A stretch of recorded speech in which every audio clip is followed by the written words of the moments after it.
شروع اللہ کے نام سے جو بڑا مہربان نہایت رحم کرنے والا ہے۔ السلام علیکم ناظرین۔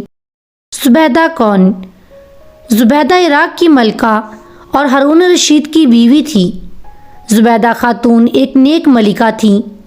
اس نے نہر زبیدہ بنوا کر خلق خدا کو بہت فائدہ پہنچایا۔ اپنی وفات کے بعد وہ ایک خواب میں نظر آئیں۔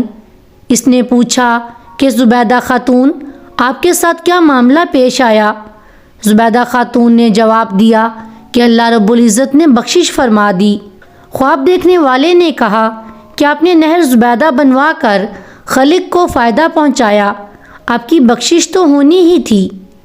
زبیدہ خاتون نے کہا، نہیں، جب نہر زبیدہ والا عمل پیش ہوا تو پروردگار عالم نے فرمایا کہ یہ کام تو تم نے خزانے کے پیسوں سے کروایا، اگر خزانہ نہ ہوتا تو نہر بھی نہ بنتی۔ مجھے بتاؤ کہ تم نے میرے لیے کیا عمل کیا؟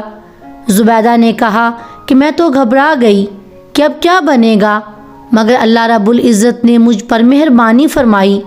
مجھے کہا گیا کہ تمہارا ایک عمل مجھے پسند آ گیا۔ ایک مرتبہ تم بھوک کی حالت میں دسترخوان پر کھانا کھا رہی تھیں کہ اتنے میں اللہ اکبر کی الفاظ سے اذان کی آواز سنائی دی۔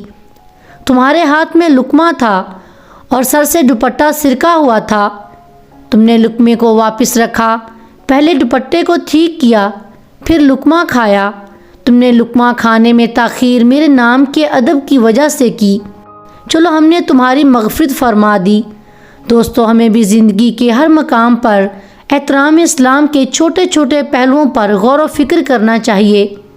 کیا پتہ قیامت کے دن کون سی نیکی اللہ رب العزت کو پسند آ جائے۔